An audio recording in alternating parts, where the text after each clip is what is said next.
atgadījums ar eksotiskiem dzīvniekiem. Skolas laikā mēs bieži braucām ekskursijās ārpus Johannesburgas, lai izpētītu vietējo iedzīvotāju kultūru. Šoreiz galamērķis bija Lesedi etnogrāfiskais ciems. Pēc garas pastaigas un ilgiem gides skaidrojumiem sapratu, ka esmu kārtīgi izbedējies. Čurkšošas eļļas skaņas mani un draugus aizveda uz blakus ielu, kur senākā pasaule pārdevējā vārdā Apanda kaut ko ātri maisīja milzīgā čuguna panna.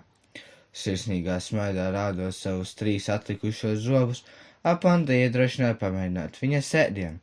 Izskatījās dīvaini, kaudzīta puspirksta garumā brūnu rullīšu uz banānu lapas, pārliet ar tomātu un čiliju mērci. Bet smaržoja lieliski.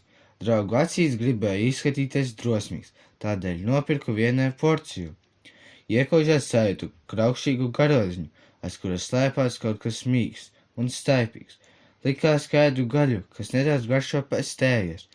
Ieskatījos uzmanīgāk, un manī sāka rasties aizdomas. Likās, ka dažām rullīšiem ir kājas vai pat acis. Ar bailēm jautāja pārdevējai, ko es tikko esmu nogaršojis. Viņa smiedamies skaidroja, ka tā ir vēl viņas vecmāmiņas recepte, kas saucas mapani tārpi. Šajā brīdī visi saprata, ka kaut kas nav labi, jo mana seja lēnām palika arvien bālāka un bālāka. Nekad dzīvē nebiju ēdis neko tik dīvainu. Lai mani uzmundrinātu, viens no draugiem arī apēda tārpu. Esot garšīgi, lai tik mēģinot vēl. Centos pārvarēt sevi un sapratu, ka pirmā pieredze bija īstā. Tas patiešām bija garšīgi. Kas to būtu domājis, ka man garšo tārpi? Tā bija pirmā pieredze ar dīvainiem ēdieniem, kas radīja interesi visai turpmākajai dzīvei. Tagad viens no maniem mīļākajiem našķiem ir sviestmaize ar skudrām un kečupu.